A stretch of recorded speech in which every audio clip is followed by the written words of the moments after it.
एक बीवी जब कमाना शुरू करती है, एक औरत आज के समय पे कमाना शुरू करती है, तो वो अपने इंडिपेंडेंस के लिए कमाना शुरू करती है। एग्जैक्टली। एक मर्द इतनी सारी चीजों के लिए कमा रहा है। आपको पता है, हाँ, हाल फिलहाल की फास्टेस्ट डाइवोर्स हुआ था। शादी के 5 मिनट बाद डाइवोर्स हो गया। अच्छा। भाई कुत्ता दे दो, मैं तुमको 10,000 दूंगा, 20,000 दूंगा, 30,000 दूंगा, 2 लाख ले लो। 7,000 रुपए की सैलरी से वो काम कर रहे थे। किसी ने नहीं सोचा होगा वो बंदा जो थिएटर में दिन रात मेहनत करके काम कर रहा है, आज एक एक मूवी के 8-10 करोड़ रुपए ले रहा है। कोर्स बेच के फ्लाइट में बैठा है। ब्रांड डील्स की अगर मैं बात करूं तो ब्रांड डील्स में करीब करीब, मुझे नहीं समझ में आता, लोग ऐसे पॉडकास्ट अगर नहीं देखेंगे तो लिटरली वो बहुत कुछ मिस कर रहे हैं। ये तो मतलब ऐसी चीजें हैं कि यार दुनियादारी के बारे में आपको सिखाई जा रही है। दीवार पे लगा हुआ जस्ट उसी के ऊपर मोर का पंख, अरे क्या बात है। जो श्री कृष्ण जी के ऊपर होता है, और उन्हीं के जस्ट नीचे साये पे मेरा पावर बैंक। और ये काफी लोगों को लगता है कि द सीक्रेट नामक एक किताब थी जिसमें द रोंडा ब्रायन इसको लेके आई है, लेकिन वो पहली व्यक्ति नहीं थी। इसके पहले और उनकी एक वाइफ के साथ उनका स्पर्श हो गया, बिकॉज वो काफी सेडक्टिव हो रही थी, तो वो हो गया, उनका उधर मृत्यु हो गया। उसको सिंपल सा 3S फॉलो करना है लाइफ में। सक्सेस करने के 3S किसी भी यंगस्टर को फॉलो करना चाहिए। सुबह ये 3S कर लो और दिन भर में 3I कर लो। 3I क्या? लाइफ में सक्सेसफुल होने के लिए आपको 3I फॉलो करने पड़ेंगे। दीपक भाई, बिलीव नहीं करोगे, ये लड़की, आप Katrina at her peak, Kareena at her peak, Kiara at her peak, उससे भी ज्यादा खूबसूरत लड़की। ठीक है, खुशी आ गई आपके चेहरे पे। बट तो मैं एक समय पर सोचता था कि यार एक समय आएगा ना जिस दिन जमीन में पाँव ही नहीं गिरेंगे, मैं हवा में रहूंगा। अंबानी भी आज भी पैसे पैसे पैसे, अंडानी भी आज भी पैसे पैसे, और वहीं पर hello guys, welcome back to another podcast. और आज के पॉडकास्ट में द वायरल मैन अभिषेक कर भाई हमारे साथ आ चुके हैं, कुछ ऐसी जानी अनजानी सच से आपको रूबरू करवाने। तो दिल थाम के पॉपकॉर्न लेकर बैठ जाइए, आने वाला है बहुत ज़्यादा मज़ा आपको इस पॉडकास्ट में। तो अभिषेक भाई कैसे हो? एकदम बढ़िया, थैंक यू सो मच, इतना बढ़िया आपने इंट्रोडक्शन दिया। एंड होपफुली इंट्रोडक्शन ऐसा नहीं है कि भाई मैंने कुछ बना के बोला है, लिटरली आप है ये। नहीं, मेरे को पता है, मैंने इसके ही 600 रुपए दिए थे आपको, तो थैंक यू सो मच यार। अरे ये नहीं बताना था। अच्छा ठीक है, ये नहीं बताना था यार। नहीं, but thank you so much. Great. So सबसे पहले ना मैं देखता हूँ आपको ना, आपकी स्टोरीज बहुत देखता हूँ, और मतलब हर दिन आपकी स्टोरी सबसे पहले मेरे टॉप पे आती है। और मुझे ऐसा लगता है कि मॉर्निंग का ना पहला मेरा शुरुआत यहीं से होता है कि आपकी स्टोरी पे इंस्टाग्राम पे मैं क्लिक करता हूँ जी। तो मैं देखता हूँ बहुत ज़्यादा ट्रैवल करते रहते हो जी। तो क्या मतलब सारा इंडिया घूम लिया आपने? मतलब ऑलमोस्ट काइंड ऑफ 80% तो घूमा हुआ है, 20% थोड़ा सा बचा हुआ है। जैसे नॉर्थ के कुछ कुछ पार्ट्स बचे हुए हैं, एंड एक्सट्रीम साउथ में जैसे रामेश्वरम हो गया, और ये केरला साइड का थोड़ा सा हो गया, वो वाला बचा है। बाकी वेस्ट ईस्ट काफ़ी हो चुके हैं, नॉर्थ भी काफ़ी ज़्यादा हो चुके हैं, बट ठीक है, कुछ कुछ JNK वाला साइड हो चुका है, काफ़ी ज़्यादा दूसरे साइड हो चुका है, शिमला नैनीताल भी हो चुका है। बट अब जैसे बोलते हैं ना कि थोड़ा सा उनके आउटस्कर्ट्स पे चले जाओ या थोड़ा इस तरह से चले जाओ, वो सब रह गए। तो ऑलमोस्ट काइंड ऑफ कवर्ड है, 80% कवर्ड। हमारे घर कब आ रहे हो? ऑन कैमरा रिकॉर्ड करेंगे। ऑन कैमरा तो बिल्कुल, बाय द वे मैं आपके एरिया में भी आया ही हुआ हूँ, मतलब काइंड ऑफ उस तरफ पे, उस तरफ हमारे अपन तो मिले भी हुए हैं उस तरफ पे, बिल्कुल। तो हाँ, चंडीगढ़ चंडीगढ़ मिले, चंडीगढ़ में पहले भी गए हुआ हूँ। इंटरेस्टिंगली चंडीगढ़ बदला नहीं है, जैसा पहला था वैसा ही प्लान्ड है। मतलब मुझे काफी अच्छी लगी ये चीज जान के। मैं कई चीज को रिपीट करता हूँ। For example, if I am going to Gokarna, तो गोकर्णा बहुत बार ज्यादा भीड़ भाड़ हो चुका है। कर्नाटका साइड में भी कुछ जगह जगह पे चाहता हूँ, वो हो चुका है। अहमदाबाद 2020 के पहले अलग था, 2020 के बाद से काफी ज्यादा क्राउडेड हो चुका है, तो चीजें काफी बदली हैं। बट बिल्कुल बहुत जल्द अपन आएंगे दीपक भाई। यार ग्रेट, यार ग्रेट, बहुत अच्छा। ओके सो भाई, अभी आपको क्या लगता है, जो आप घूमते हो इधर उधर, एक आपकी मजबूरी है या आपको मजा आता है? मजबूरी इन द सेंस में वर्क लोड के ऊपर मैं समझाता हूँ। तो पहली बात तो इसमें मजा आता है। देखिए क्या होता है कि एट द एंड हर कोई क्या किस चीज़ के पीछे भाग रहा है? पैसे के पीछे।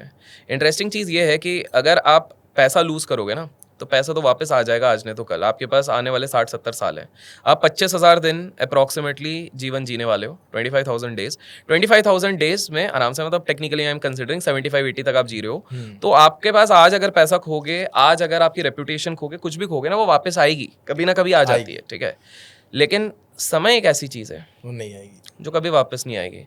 तो मेरा ये मानना है कि अगर आप इस धरती पे आए हो, और अगर आप बस वो 4x4 के क्यूबिकल में बैठ के अपना पूरा जीवन निकाल जाते हो, ये सोच के कि कल के दिन में जाके ट्रैवल करूंगा, कल के दिन में ये चीज़ें एक्सप्लोर करूंगा, तो वो कल कभी आता नहीं है।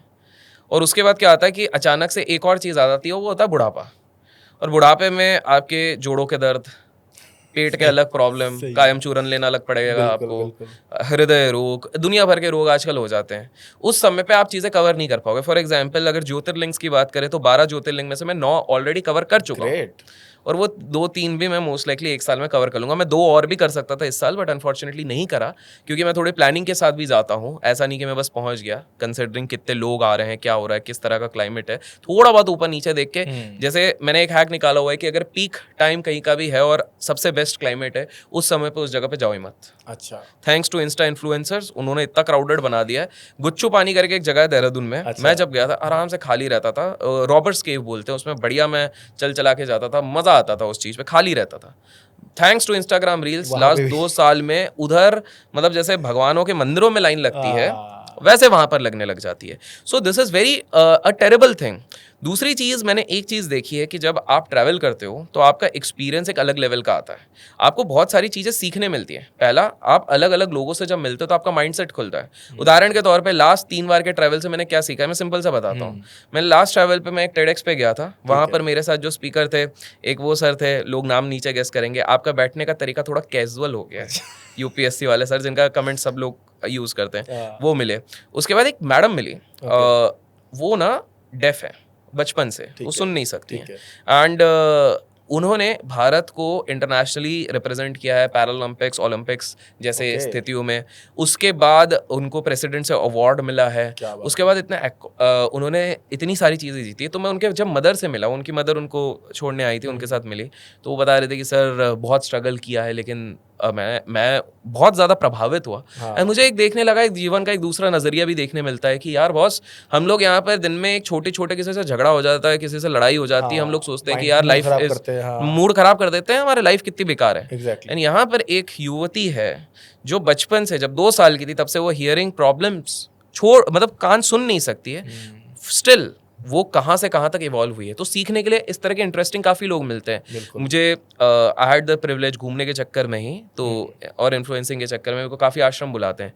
तो जब आप सदगुरु जी के साथ 1-on-1 करते हैं, जब आप श्री श्री रविशंकर के साथ 1-on-1 करते हैं, मैं ये बात नहीं कर रहा हूँ कि 10,000 लोगों के साथ 1-on-1 जब आप कर रहे हो, जब हार्डली 10 लोग होंगे या फिर आप ही उनसे बात कर रहे हो, तो काइंड ऑफ विजडम इस्कॉन के चंचलादास प्रभु जी के साथ, जब जिनको 30-40 साल का अनुभव है अराउंड स्पिरिचुअलिटी, जब आप इस तरह के लोगों से मिलते हो, जब आप स्लमडॉग मिलियनेयर के राइटर से रूबरू होते हो, तो इस हिसाब से आप the kind of experience, the kind of knowledge जो आपको वहाँ पर गेन होता है, वो दूसरी चीज़ होती है। तीसरी चीज़ है, मुझे एक और चीज़ समझ में आती है कि ऑल ऑफ अ सडन बहुत सारे प्रॉब्लम्स आ सकती है। बहुत जैसे एक इंटरेस्टिंग चीज़ आपके ऑडियंस को बताता हूँ।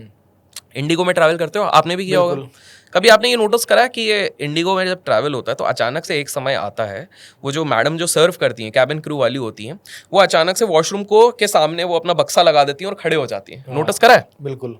हमें लगता है कि बस इसके लिए होगा कि भाई कुछ काम होता होगा, ये कुछ होगा। तो देखिए उसका बड़ा इंटरेस्टिंग सा है। ये मेरे को कैसे पता लगा? Again because of travel. तो एक बार क्या हो गया था कि एक क्रू और एक पायलट मेरे बहुत बड़े फैन थे, तो उनसे मेरा इंटरेक्शन हो गया था। तो उन्होंने मेरे को एक चीज़ बड़ी इंटरेस्टिंग बताई। उन्होंने क्या बताया कि भाई जब भी आप फ्लाई करते हैं उस समय पर एविएशन अथॉरिटीज़ का एक रूल है। एविएशन अथॉरिटीज़ का ये रूल है कि जब भी विमान उड़ाया जा रहा है, जब भी विमान उड़ गया है, उसके बाद कोई भी सिविल पर्सन जो पैसेंजर है वो अंदर झांक ना सके। ठीक है, इसी चक्कर में उन्होंने कहा कि बॉस आप बड़े पर्दे लगाओ हैवी वाले। तो आप विस्तारा में जाते हो तो आपने नोटिस करा होगा वो पर्दे होते हैं। एयर इंडिया में भी कहीं ना कहीं पर्दे होते हैं। ठीक है, क्योंकि वो पर्दे बहुत हैवी होते हैं और बहुत महंगे होते हैं। ट्रांसपेरेंट नहीं है, वो बहुत हैवी है। आई थिंक 15 किलो, मेरे को एग्जैक्ट नहीं पता, बट वो हैवी होते हैं। तो उससे तो पूरा कवर हो जाता है। इंडिगो ने दिमाग लगाया, बोले यार अगर ये वाला स्पेस भी बचा के जो लगेज में एक्स्ट्रा लगेज जो लेंगे उनसे अगर मैं पेमेंट ले सकूं तो ये कैसा रहेगा। तो खाने वाले ट्रे को इतना सॉलिड बना दो, हमको अगर वही एरिया छुपाना है तो हम बस इतना लगा देंगे। तो इंडिगो ने ये दिमाग लगाया ताकि वो 15 किलो के लिए भी वो किसी से चार्ज कर सके।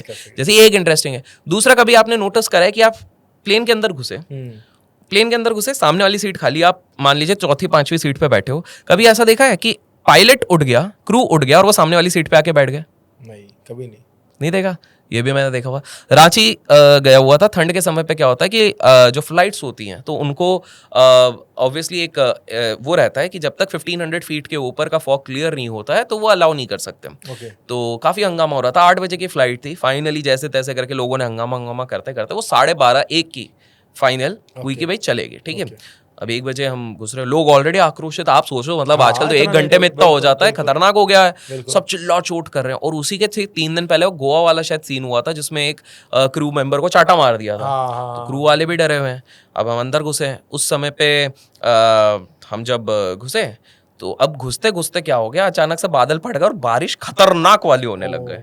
चलो बारिश हो रही है, अब मैं सोच रहा हूँ भैया अब फ्लाइट उड़ेगी कि अब ये शाम के 4-5 बजे वाली। अच्छा हो मेरी कनेक्टिंग फ्लाइट थी, तो बहुतों की तो कनेक्टिंग होती होगी। हाँ बिल्कुल। तो हम अंदर घुसे, अब देख रहे हैं ये पायलट खोल रहा है, पायलट आके सामने बैठ गया।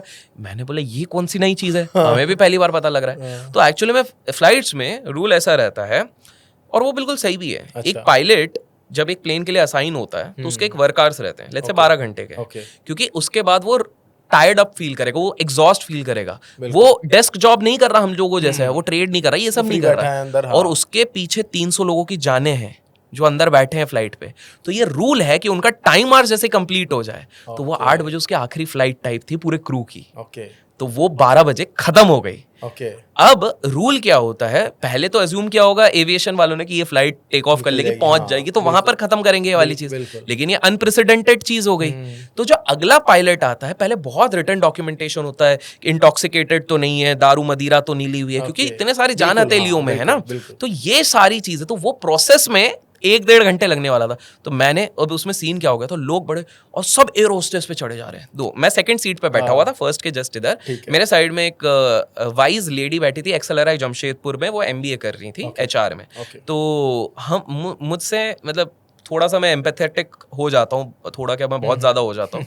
तो मुझे अच्छा नहीं लग रहा था कि बहुत सारे लोग, बेचारी 2 लेडीज़ हैं, उनके ऊपर पूरा बाउंस बैक कर रहे हैं कि अरे ऐसा वैसा ये वो करके।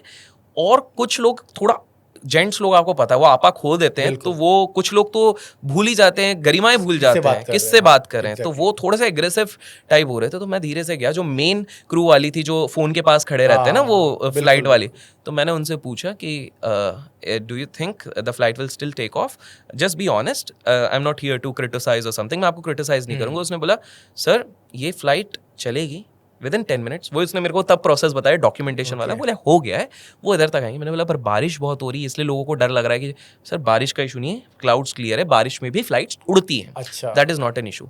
तो मैंने बोला 10 मिनट बोला है, रिस्क लिया। वो लड़की भी मेरे साथ आई, एक्सेलराई वाली, हम तभी मिले थे फ्लाइट पे।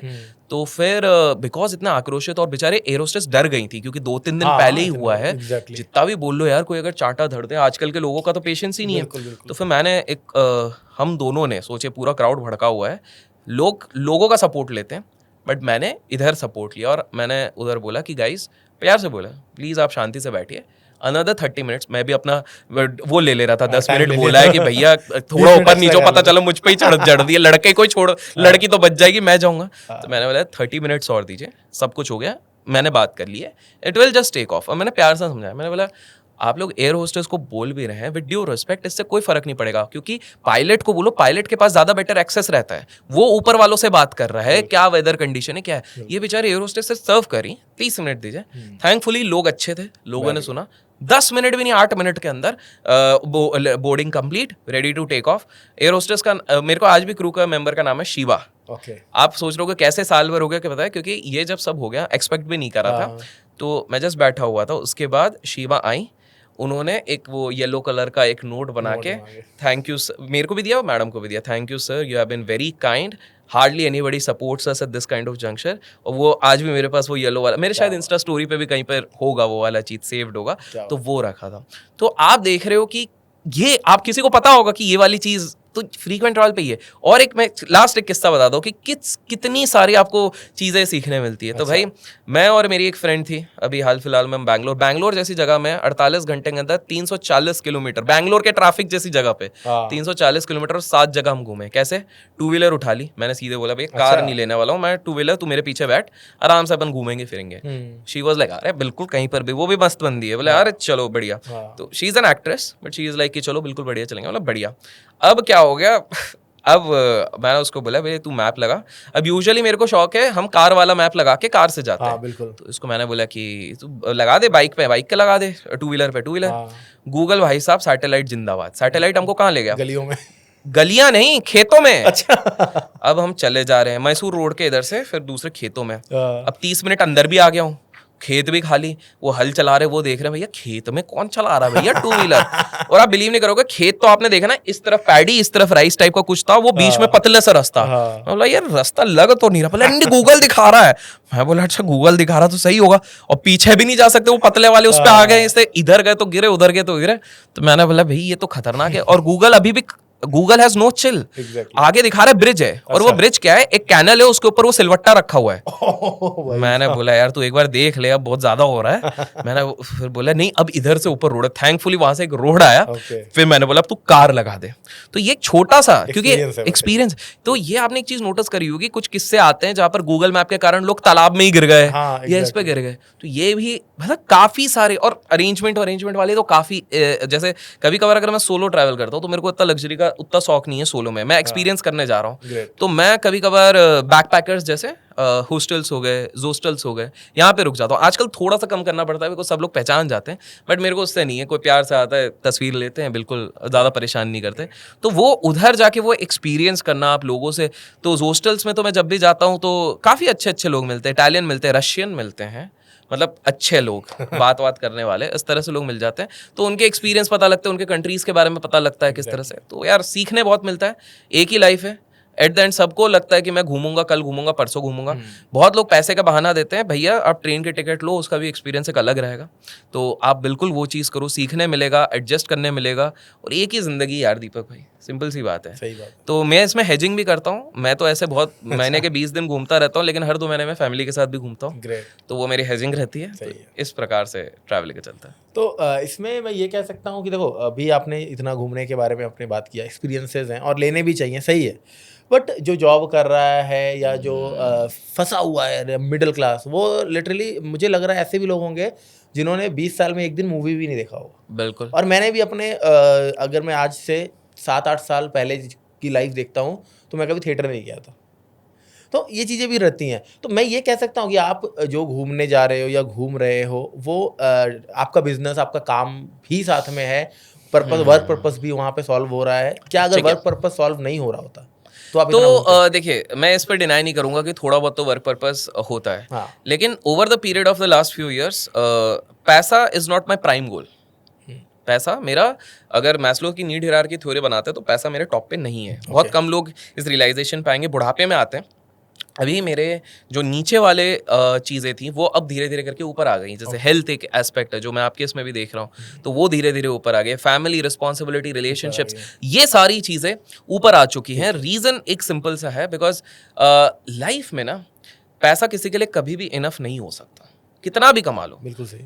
अंबानी भी आज भी पैसे पैसे पैसे, अंडानी भी आज भी पैसे पैसे, और वहीं पर आज एक दिल्ली मुंबई के पॉश ऑफिस में बैठा हुआ बंदा भी आज भी पैसे पैसे पैसे पैसे कर रहा है। ये पैसे की तलब कभी भी मनुष्य की खत्म नहीं होती है। तो उसको सेटिस्फैक्शन केवल एक ही चीज़ पे मिलेगी, और वो सेटिस्फैक्शन उसको मिलनी है केवल और केवल रिश्तों में, प्यार में, और ये सारी चीज़ों पे। तो आपको ना चीज़ों को प्रायोरिटाइज करना सीखना पड़ेगा। जैसे मैं भी पहले से कभी इतना ज़्यादा घूम नहीं पाता था, शौक हमेशा रहता है, सबका बहुतों का शौक रहता है। तो मैं आज से 10-11 साल पहले ये सोचता था, जब मेरे कुछ सर्कल में मैं देखता था अरे कुछ लोग फ्लाइट में गए, और हम तो भैया ट्रेन के आगे ही नहीं निकल पाते, वो भी बस या ट्रेन। तो ट्रेन भी साल में 1-2 बार, वैसा वाला कि वही रिलेटिव के घर जा रहे हैं, ऐसा वैसा घूमने वाला कुछ नहीं रहता था। तो मैं एक समय पर सोचता था कि यार एक समय आएगा ना जिस दिन जमीन में पाँव ही नहीं गिरेंगे, मैं हवा में रहूँगा। और यही चीज़ मेरे को आज से 5 साल पहले मेरे को रियलाइज़ हुई, भाई साहब मैं मतलब आप छोड़िए, मतलब इस साल का भी अगर मैं देखूँ तो मेरा एवरेज इस बार कम कर दिया है, इस साल मैं कम घूम रहा हूँ। एवरेज महीने का 20 दिन ही मैं बाहर रहता हूँ, बाकी हाँ कम कर दिया है। मेरा पहले 25, 26, 27 दिन रहता था, 20 मतलब 18 से 20। आजकल मैं डेलिबरेट ब्रेक्स भी लेता हूँ। डेलिबरेट ब्रेक्स इसलिए भी लेता हूँ कि बाहर का खाना बहुत ज़्यादा होता रहता है, तो वैसे मैं स्किप कर लेता हूँ। अभी जैसे फॉर एग्जाम्पल मैं इधर शूट्स पे आया हूँ 3 दिन, तो मेरा खाना भी थोड़ा अलग ही, क्योंकि यहाँ पे फ्रेंडली एनवायरनमेंट रहता है, तो मैं सीजर सैलड मंगवा लेता हूँ कि भैया सैलड मंगवा लो, जहाँ जहाँ अपना ईज रहता है। तो हाँ, एक लिबर्टी ये है कि पहले मैं ये सोच सकता था कि यार अगर देखिए लोग, एक मिडिल क्लास कैसे सोचता है, मैं अगर एक दुकान में गया हूँ, एक रेस्टोरेंट में गया हूँ, तो अगर मैं 300 रुपये खर्च कर ही रहा हूँ, तो मैं 300 रुपये में थाली क्यों ना लूँ एज कम्पेयर टू 250 रुपये की सैलड जो होगी। पहले मैं भी ये सोचता था। आज भगवान की कृपा से, ईश्वर की कृपा से पैसे हैं, तो मुझे वो वाला पार्ट सोचना नहीं पड़ता है।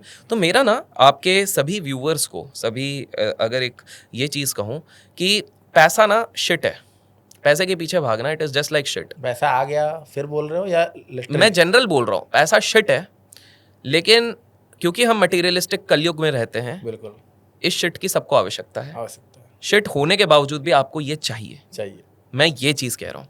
मैं एक छोटा सा किस्सा बताता हूँ दिल्ली वाला।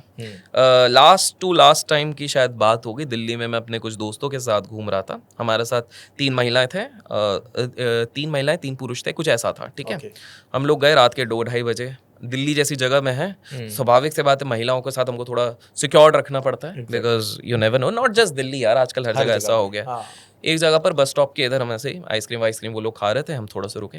सड़क के उस पार मुझे एक युवती दिखती है, लड़की दिखती है। दीपक भाई बिलीव नहीं करोगे, ये लड़की आप Katrina at her peak, Kareena at her peak, Kiara at her peak, उससे भी ज़्यादा खूबसूरत लड़की, ठीक है। खुशी आ गई आपके चेहरे पे, बट अब मैं आगे का बताता हूँ। अब मैं मतलब रोड के उस पार वो है, रोड के इस पार मैं हूँ। मैं ऑब्जर्व कर रहा था, उन्होंने भी शायद देख लिया था हम लोगों को। हमारे साथ लड़के थे, और लड़के स्वाभाविक सी बात है क्या बात कर रहे होंगे वो लोग थोड़ा सा गेस कर ही सकते हैं ऐसी लड़की देखने के बाद। बट मैं खुद उधर जाना नहीं चाहता था। 2 रीज़न।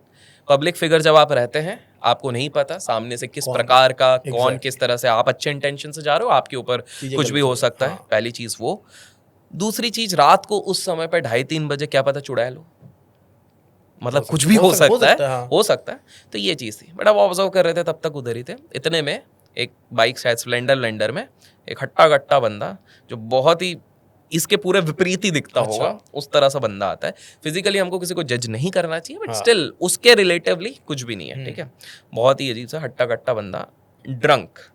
वो उस लड़की के पास बाइक रखता है और कुछ बात होती है, सुनाई नहीं देता, बट फिर वो थोड़ा दारू पी के जैसे जोर से बोलते ना, 3000 देगा, उससे ज्यादा नहीं देगा, अच्छा, ठीक है। उतना सुनाई दिया। लड़की बोली ठीक है, पीछे बैठी, चले गई। लड़की वेल टू डू फैमिली की भी लग रही थी। मैं ये बताना चाहता हूँ कि पैसा आज के समय पे एक ऐसी चीज है जो आपको ऐसी चीजें करवाता है जो बचपन में भी आपने सोचा नहीं होगा। बिल्कुल सही। इसमें लोगों की मजबूरियां हो सकती हैं। आपको क्या लगता है, ये जितने प्रोस्टिट्यूट्स होती हैं, जितनी ये लड़कों के लिए बहुत आसान होता है कमेंट्स पास करना, बिल्कुल, उनकी भी कुछ मजबूरियां रही होंगी। वो भी अपने घर का पेट काटने हुए। एक मूवी भी आई थी गंगूबाई, आई थिंक सो, बीच में आई, एग्जैक्टली, आलिया भट्ट की आई थी। तो मजबूरियां रहती हैं लोगों की, ये वो मजबूरी होती है। तो आप जिन सैलरीड मिडिल क्लास लोगों की बात कर रहे हो, जो वो 4x4 के क्यूबिकल में बैठे हैं, जो 4 साल तक कोई मूवी थिएटर में नहीं देख पाते हैं क्योंकि उनके ऊपर एक लोन है, तो मैं ना डंके की चोट पे कहूँगा कि जितने भी ये इन्फ्लुएंसर्स और स्पेसिफिकली मोटिवेशनल गुरु जो आके इनको हाइप कर रहे हैं कि अपनी नौकरी छोड़ दो, ये कर दो, भाई साहब आप दुनिया भर का कैरेट काटना बंद करो।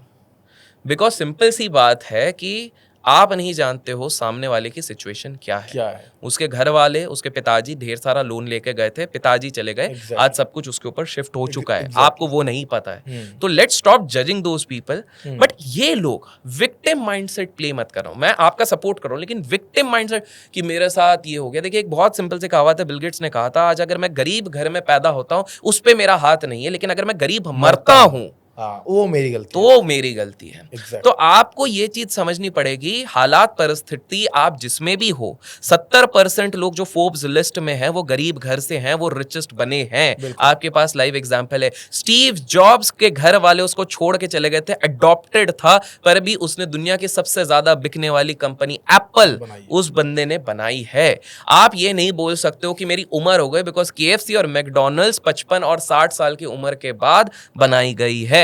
आप ये नहीं कह सकते हो कि मेरी बीवी मुझे छोड़ के चले गई है, मेरी गर्लफ्रेंड मेरा दिल तोड़ के चले गई है, क्योंकि राजकुमार राव ने भी उसी के बाद UPSC क्लियर करी थी, ठुकरा के मेरा प्यार, ठीक है, इंतकाम करेगी। तो आप ये सारी चीजें नहीं कह सकते हो कि मेरे साथ ये हुआ। जिस दिन आपने विक्टिम माइंडसेट प्ले करना बंद करा अपने ऊपर, देखो मैं एक सिंपल सा फॉर्मूला दे देता हूं। आज के समय पे अगर किसी भी युवा पीढ़ी को जो इसको लग रहा है कि यार अभिषेक भाई जैसा घूमना है, दीपक भाई जैसा मेरे को एक्सपीरियंस करना है लाइफ को, कि मैं वाइफ के साथ टाइम बिता रहा हूँ, बच्चों के साथ टाइम बिता रहा हूँ, या किसी का भी एस्पिरेशन है, उसको सिंपल सा 3S फॉलो करना है लाइफ में। सक्सेस करने के 3S किसी भी यंगस्टर को फॉलो करना चाहिए। पहला S है भैया सुबह, और ये सारी 3S S फॉर सुबह ही होंगे, ठीक है। पहला है साइलेंस। साइलेंस में अपने साथ थोड़ा समय व्यतीत करो, मेडिटेशन करो, मेडिटेशन नहीं हो रहा है शांति से बैठो, किताब पढ़ लो, साइलेंस। पहला ऐसे साइलेंस। दूसरा साइलेंस हो गया, धीरे से सूरज की किरणें निकली, सनलाइट। विटामिन डी की हमारे अंदर बहुत ज़्यादा कमी हो चुकी है। विटामिन डी बहुत लोगों को नहीं पता, ये आपके मूड को भी फ्लक्चुएट करती है, और बिकॉज हम सब क्यूबिकल्स में बैठे रहते हैं, सनलाइट हमको मिल ही नहीं रही है, एक्सपोजर नहीं मिल रही है। तो दूसरा आपका हो गया, पहला हो गया साइलेंस, दूसरा हो गया सनलाइट, और तीसरा हो गया स्वेट। स्वेट मतलब जिमिंग कर लो, योगा कर लो, वॉकिंग कर लो, किसी प्रकार से आप ये कर लो। बिलीव मी, ये 3 चीजें भी मैंने कोई ना मम्बो जम्बो तंत्र विद्या कुछ नहीं बोली है, ये 3 चीजें रेगुलरली आप जब साल भर तक करोगे, आपके अंदर एंडोर्फिन्स रिलीज होंगे, हैप्पी हार्मोन्स होंगे, आपका माइंड अच्छे से काम करेगा, कॉग्निटिव एबिलिटीज आपकी अच्छी बढ़ने लग जाएंगी, आप अच्छी चीजें करने लग जाओगे। सुबह ये 3S कर लो, और दिन भर में 3I कर लो। 3I क्या? लाइफ में सक्सेसफुल होने के लिए आपको 3I फॉलो करने पड़ेंगे, और तीनों में I में इन्वेस्ट कॉमन है। आप में भी इन्वेस्ट आता है बाय द वे, तो इस इन्वेस्ट के लिए L फॉर लाइक कर देना। सो पहला I आपका होता है इन्वेस्ट इन योरसेल्फ। कैसे कर सकते हो? किताबें पढ़ लो, किताबों के लिए समय नहीं है, पॉडकास्ट सुन लो, पॉडकास्ट के लिए समय नहीं है, ऑडियो बुक सुन लो, ऑडियो बुक के लिए समय नहीं है, किसी अच्छे इंसान से मिल लो जो आपको चीजें सिखा सके। पहला हो गया इन्वेस्ट इन योरसेल्फ। दूसरा हो गया इन्वेस्ट फॉर योर फ्यूचर। इसमें मैं ये नहीं कह रहा हूँ आप इक्विटी में इन्वेस्ट करो, किसी भी एसेट क्लास जिसको अच्छे से समझो, क्योंकि यही आपको कंपाउंडिंग वेल्थ करके देगा, जिसको आप बाद में पैसिव इनकम बना सकते हो। किसी प्रकार से भी आप ये वाली चीज करो। And finally invest in your spirituality. Spiritual एक ऐसा एरिया है जिसको हर कोई इग्नोर करने की कोशिश कर रहा है, बट मेरे हिसाब से एक बहुत ही प्रमुख चीज होती है जो करना चाहिए। अब वो स्पिरिचुअलिटी के लिए आप क्या कर सकते हो? आप मेडिटेट कर सकते हो, आप कुछ भक्ति के राह पे जा सकते हो, आप अलग अलग तरीके की चीजें कर सकते हो। तो ये 3 I अगर किया गया, आपको सक्सेस की मार्ग से कोई नहीं रोक सकता, और सुबह उठ के आपको 3S करने। ग्रेट। सो आपने बोला कि आपको एक टाइम पे पता लग गया था, या आप अपने आप को बोल रहे थे कि भाई एक टाइम आने वाला है तेरा कि तेरे पैर जमीन पर नहीं रहेंगे, और अभी वो चीजें लिटरली हो रही है। करेक्ट। तो कहीं ना कहीं आप इसको मैनिफेस्टेशन या लॉ ऑफ अट्रैक्शन समझ सकते हैं हम? थोड़ा थोड़ा समझ सकते हैं। देखिए ये सारी चीज़ें, ये सब अंग्रेजी नए नए वर्ड्स हैं। मैनिफेस्टेशन मैं बोलता हूँ वैसे बहुत बार। ये सारे शब्द ना हमारे थोड़ा सा अगर मैं इसको एक्सप्लेन करने की कोशिश करूँ, हमारे पौराणिक काल में काफ़ी समय से है। विष्णु पुराण में अगर अपन जाते हैं, विष्णु पुराण में बात होती है भक्त प्रहलाद की। भक्त प्रहलाद के बारे में जब आप पढ़ते हैं तो वो क्या कहते हैं? वो ये कहते हैं कि उनके जो पिताजी थे हिरणाक्ष, वो बार बार हिरण्यकश्यप सॉरी, तो वो हर बार कहते थे कि विष्णु कहीं नहीं है, और ये हमेशा कहते थे कि नहीं विष्णु है, विष्णु मेरे अंदर है, विष्णु यहाँ है, विष्णु वहाँ है। उनके पिताजी कभी भी इस चीज़ को एक्सेप्ट नहीं करते थे। इसी के चक्कर में उनको अग्नि में बिठाया गया, इसी के चक्कर में उन्हें ऊपर से फेंका गया, इसी के चक्कर में हाथियों के बीच में रखा गया। बट हर बार भक्त प्रहलाद बचे हैं, क्योंकि उनके अंदर एक बहुत ही स्ट्रॉन्ग बिलीफ सिस्टम था कि नारायण मेरे साथ हैं। और लास्ट में प्रूव करने के लिए एक स्तंभ रहता है, एक खंबा रहता है, जहां पर कि वो कहते हैं कि यहाँ पर भी है नारायण। वो कहते हैं अच्छा यहाँ पर भी है। गदा से जब तोड़ते तो अंदर से नरसिंह भगवान निकलते हैं। ये एक बिलीफ सिस्टम ही तो दिखा रहा है कि जब आपके पास एक अनवेवरिंग फेथ होता है, एक सॉलिड बिलीफ होता है ऑन एनीथिंग, आपको कोई नहीं हिला सकता। वो चीज़ होती ही होती है। मेटाफिजिक्स भी आज इस चीज़ को प्रूव करती है। When there is a will, there is a way। आपको ये चीज़ समझनी पड़ेगी, और बड़े बड़े लोग इसके बारे में ऑलरेडी कह चुके हैं। लाइकवाइज, और मैं हमारे ग्रंथों के हिसाब से इसलिए चल रहा हूँ क्योंकि हमने विदेशी नरेशन बहुत सुन लिया है, जबकि हमारे इधर ही नरेशन में नेगेटिव वे में भी इस चीज़ को अट्रैक्ट किया गया है। महाभारत काल में अगर अपन जाते हैं, धृतराष्ट्र की अगर हम बात करते हैं, तो धृतराष्ट्र जो अंधे थे, जो कौरवों के पिताजी थे, तो वो पहले राजा नहीं थे, पहले राजा पांडु थे, और उनके अंदर हमेशा एक जेलसी थी। लेकिन जेलसी से ज्यादा वो हमेशा हर दिन सुबह रात यही सोचते थे कि काश मैं इस किंगडम का राजा होता, काश मैं इस किंगडम का किसी तरह मुझे मिल जाता। टेक्निकली जब तक उनके भाई जिंदा ये हो नहीं सकता, तो ऐसा भी नहीं उन्होंने मर्डर करवाया उनके भाई का, ठीक है। उनके भाई एक्चुअली जंगल में गए थे, उनको एक श्राप लगा था कि जिस दिन आपका स्पर्श एक स्त्री के साथ, आपकी बीवी के साथ, किसी के साथ भी होगा, अच्छा वाला स्पर्श अगर हो गया, रोमांटिक अगर आप हो गए, तो आपका अंत हो जाएगा उसी समय पे। और उनकी एक वाइफ के साथ उनका स्पर्श हो गया, बिकॉज वो काफी सेडक्टिव हो रही थी, तो वो हो गया, उनका उधर मृत्यु हो गया। और उसके बाद धृतराष्ट्र को राजा तो ये क्या हुआ था बेसिकली, वो Manifestation बार बार ही हुआ एक सोच ही तरह रहा से। था, हाँ। सोच ही रहा था मेरे को राजा चाहिए। तो बेसिकली वो जो शाहरुख खान कहता है, जब आप किसी चीज़ को पूरे ऑटोमेटिकली दिलो जान कायनात से मिल आप गई। चाहें हाँ। तो पूरी कायनात आपको मिलाने पे लग जाती है। तो ये चीज़ होती है। द प्रॉब्लम इज कि लोग सिर्फ सोचते हैं, सोचने से हो जाएगा। आपको एक्शन लेना पड़ेगा। भक्त प्रहलाद जब था वो पूजा करता था, वो हमेशा याद करता था प्रभु को कि किसी प्रकार से मुझे ये प्रभु मिल जाए तो मेरे लिए अच्छा वो उसके रहेगा। लिए एक्शन था। Exactly right. इस केस में भी यहाँ पर वो एक्शन था, कहीं ना कहीं एक चीज थी, वो हर दिन इस चीज को सोचते थे, करने की कोशिश कर रहे थे। लाइक वाइज एक बड़ा इंटरेस्टिंग सी चीज थी कि एक बार एथलीट्स थे, वो वाली टीम कभी भी जीतती नहीं थी। एथलीट्स को बोला गया कि माइंड में तुम ये प्ले करो कि तुम इस मैच को जीत रहे हो, और उसके बाद वो सही में जीत गए। हाँ। तो इस तरह के काफी एविडेंसेस हैं। तो मैं कहूंगा कि हाँ, मैनिफेस्ट था, लेकिन वो फ्लाइट्स में चढ़ने के लिए मेरे को दिन रात मेहनत करना पड़ा, स्वेट ब्लड सब बहाना पड़ा, तब जाके उस मकाम पे पहुंचे। देखिए, आज कहना और बोलना बहुत आसान होता है, लेकिन अगर कोई व्यक्ति आज किसी भी स्थान पे पहुंचा है तो उसने ज़रूर कपल ऑफ सैक्रिफाइसेस किए हैं, कपल ऑफ थिंग्स किए हैं, जिसके कारण वो वहां पर पहुंचा है। तो लॉ ऑफ अट्रैक्शन बोल लो, मैनिफेस्टेशन बोल लो, लॉ ऑफ अजम्पशन बोल लो, अलग अलग है। मैं अगर आपको बता दूं कि ये पूरा जो कंसेप्ट है, काफ़ी लोगों को लगता है कि द सीक्रेट नामक एक किताब थी जिसमें द रोंडा ब्रायन इसको लेके आई है, लेकिन वो पहली व्यक्ति नहीं थी। इसके पहले वॉल्टस थे, थिंक एंड ग्रो रिच के नेपोलियन हिल थे। इसके बाद अगर मैं बात करूं तो अर्ल नाइटिंगेल थे।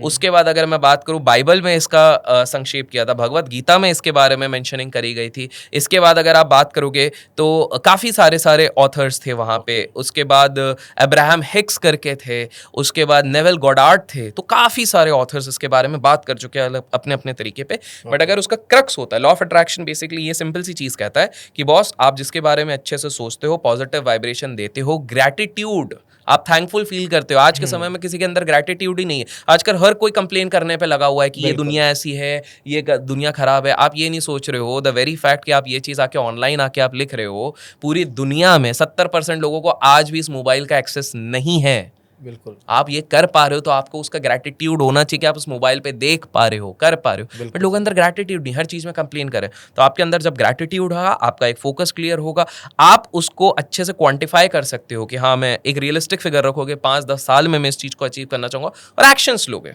There is no doubt. अच्छा, अब कुछ लोग कहेंगे कि यार मैंने कोशिश करी, मैं लॉ ऑफ अट्रैक्शन में फेल हुआ। That's okay.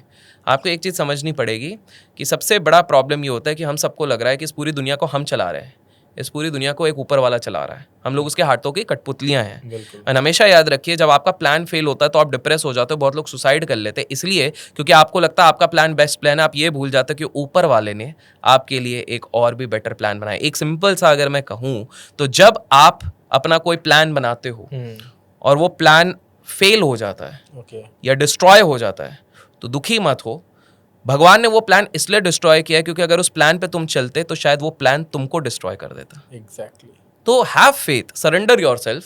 हम सैड होता है कि ये चीज़ें यार मेरी खराब हो गई, बट एक्चुअल में वो आप खुद देखो, अच्छे के लिए होता है। मैं आपके ऑडियंस को ऑडियंस अपने एक्सपीरियंस तो बिल्कुल बताइएगा, लेकिन कितना नोटिस करा होगा, अगर 10वीं कक्षा में किसी को बहुत कम नंबर आए होंगे और उसके आसपास वालों को ज्यादा होंगे, उसने सोचा होगा कि मेरे जीवन का अंत ही ये है, कितना बेकार, इससे बेकार और क्या हो सकता है। फिर उसके बाद जब एक दिन ऑफिस से उसको निकाल दिया होगा, उसको लगा मेरा जीवन का अंत ही ये है, इससे बेकार क्या ही हो सकता है। बट हमेशा याद रखिए कि हम जो ये मिजरीज होती हैं, ये जो गम होते हैं, ये दुख होते हैं, 90% तो हम अपनी सोच से ही ले आते हैं, जिसमें से केवल 10% ही सच होते हैं। ओके। तो let's focus on positivity. Law of attraction बोलो, मैनिफेस्टेशन बोलो, पावर ऑफ थिंकिंग पॉजिटिव होगा, सबका एक ही चीज़ है, पॉजिटिव बोलो। पॉजिटिव, गांधी जी भी क्या बोले, बुरा ना बोलो, बुरा ना सोचो, बुरा ना कहो। हर थ्योरी यही चीज़ कहती है कि आप पॉजिटिव सोचो, पॉजिटिव रहो, और उसके बाद अगर आप आगे चलते हो, there is nothing which can stop you from growing. Great, बहुत अच्छी बात यार।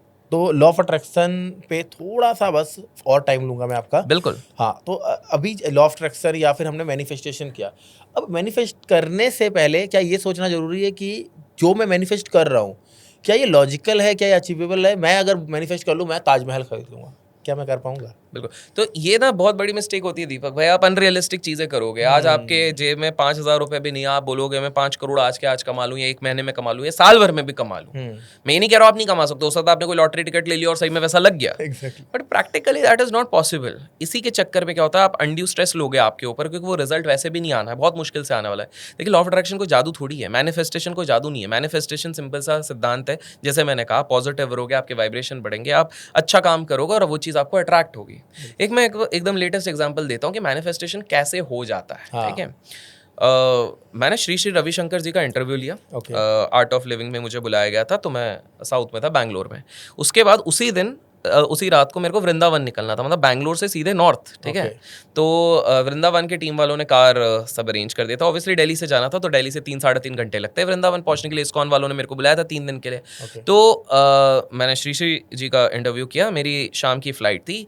मैं 2 घंटे पहले एयरपोर्ट पहुंचने वाला था। मेरा प्लान ये था कि मैं जाऊँगा, लाउंज में जाऊँगा, पहले थोड़ा फ्रूट्स खाऊंगा, और उसके बाद जस्ट मेरी फ्लाइट के 30 मिनट पहले मैं डिनर कर लूँगा, क्योंकि मैं दिल्ली पहुँचने वाला था 10:30-11 बजे।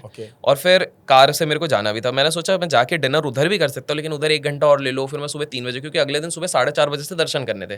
तो मेरा था 3-4 घंटे भी अगर मैं सो गया तो ज़्यादा बेटर होगा उधर। तो आते ही मैं निकलूंगा, तो मैं सोचा था 30 मिनट पहले डिनर भी हो जाएगा, तो बढ़िया आराम से उधर से कार से निकल जाएंगे।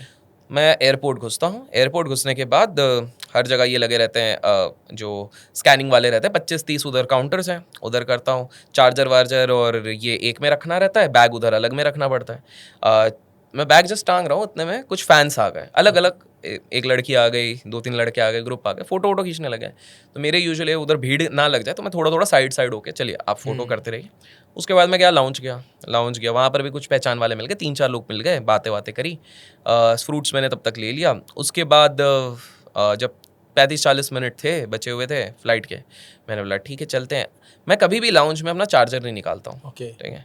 उस दिन पता नहीं मेरे को क्या हुआ, मैंने बोला यार एक काम करते हैं, ब्लूटूथ और ये चार्ज कर लेता हूँ, ताकि प्लेन में थोड़ा गाने सुनूं। प्लस उधर ड्राइवर भी, अब ड्राइवर किस तरह के गाने बजाएगा मेरे को पता नहीं है, तो एटलीस्ट अपना ये सहारा रहेगा रात के लिए। तो मैंने मैंने चार्जर तो है नहीं, क्योंकि वो जब फैंस लोग आ गए तो वो वाला ट्रे पे मैं उधर ही भूल आया हूँ, चार्जर और पावर बैंक, ठीक है। अब सीन ये होता है कि यूजुअली पैनिक होना चाहिए, 40 मिनट है और मेरी बैटरी, अब मेरे फ़ोन में जो बैटरी है वो केवल 20% है।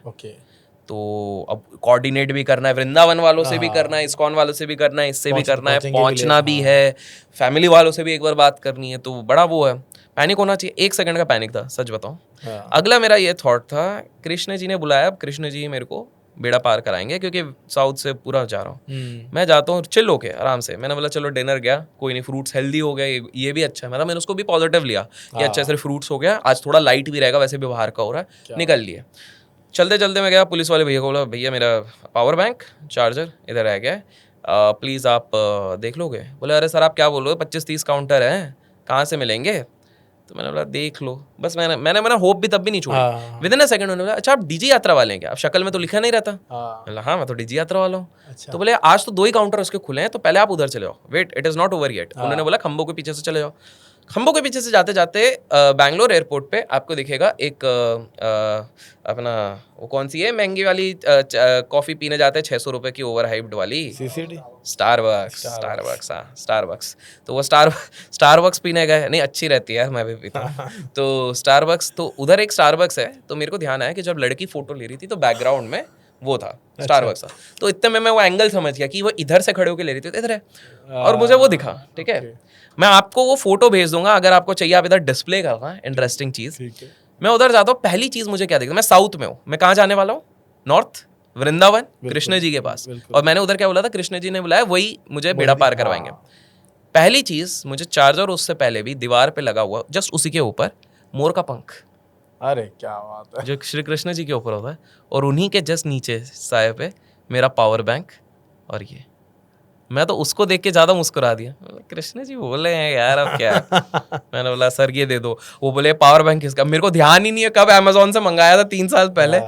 मैंने बोला काला काला है, 20,000 mAh है, आप वो देख लो। वो फिर 2 मिनट बात करके बोले अच्छा चार्जर किसका है, मैंने आईफोन का है सर जी, ऐसा है, पीछे उसमें गंदगी लगी हुई है, आप देख लो, वो दे दो। मैं साफ नहीं किया, दे दो, तो वो दे दिया।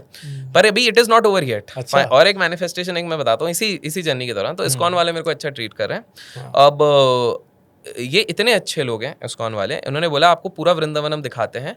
हम पुराना वृंदावन भी दिखाएंगे, जहाँ पे श्री कृष्ण माटी से खेलते थे। मेरे को सब हर जगह लेके गए।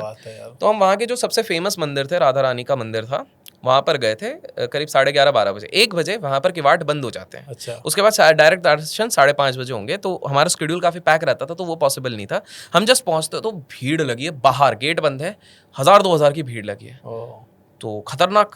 अब इस्कॉन वाले जो वॉलंटियर रहते हैं वो सबको प्रभु, उधर बहुत बढ़िया है, ब्रिज में हर कोई एक दूसरे को प्रभु बोलता है। तो मैं तो फीलिंग ही ऑलरेडी बढ़ गई थी, प्रभु प्रभु बोल रहे हैं यार, मतलब अलग ही फीलिंग। हम भी प्रभु ही बोलते थे। तो बोले प्रभु आज दर्शन नहीं हो पाएंगे। मैं बोला क्यों? देखिए किवाड़ बंद हो गया, 12 बज गए हैं, तो चलिए छोड़ते हैं, अगले बार आप कभी आएंगे। मैं बोला 5 मिनट रुको, कृष्ण जी बुलाएं, दर्शन होंगे। कॉन्फिडेंस मेरा अलग लेवल पे, क्यों कहाँ से आ रहा है मेरे को पता नहीं, बट एक पॉजिटिव है, डाउट नहीं आ रहा है। ठीक है। पीछे एक व्यक्ति है टोपी पहन के, जब मैं पीछे ऐसे देख के इस्कॉन के वो वॉलंटियर से बात करता हूँ, टोपी पहन के थे, एक व्हाइट शर्ट पहना हुआ है और एक ट्राउजर पहना हुआ है।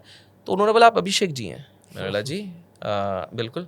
अब मिलते रहते हैं हमको तो, बिकॉज इन्फ्लुएंसर के हिसाब से मिलते रहते हैं। तो बोले अभिषेक जी 2 मिनट आप आएंगे? अब मैंने बोला इतनी भीड़ में कौन ही किडनैप करेगा, चल लो, कर लिया तो कर लिया, प्रभु की इच्छा है। तो मैं पर वॉलंटियर को ले गया साथ में दोनों को। मैंने बोला हाँ कभी कर ले तो बचाने वाले भी तो होने चाहिए। तो पर वो दोनों भी लेडीज थे, बट ठीक है। तो ले गए हम, 2 मिनट चले, एक किवाड़ के अंदर घुसे, द नेक्स्ट मोमेंट हम मंदिर के अंदर है। क्या बात, पीछे के दरवाजे से।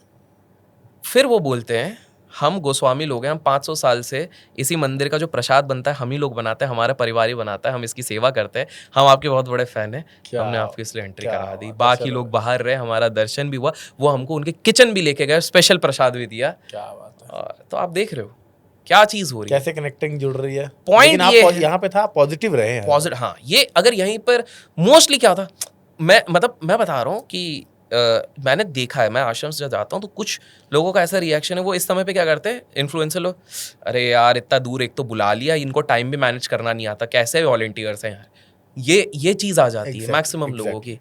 तो यही चीज़ है, और मैं ये नहीं कहूँगा कि ये एक बार में आता है, प्रैक्टिस। आप बहुत सारे अप्स एंड डाउन्स लाइफ के साथ जाएंगे। कोई भी व्यक्ति आज अगर कोई भी व्यक्ति किसी भी स्थान पे पहुंचा है तो वो बहुत सारे अप्स एंड डाउन्स से गया हुआ है। आज हर कोई कहता है, तुमने एक शाहरुख खान को देखा है, वो किंग खान है, वो किंग खान इसलिए है क्योंकि वो भी काफी सारा अप्स एंड डाउन्स पे गए।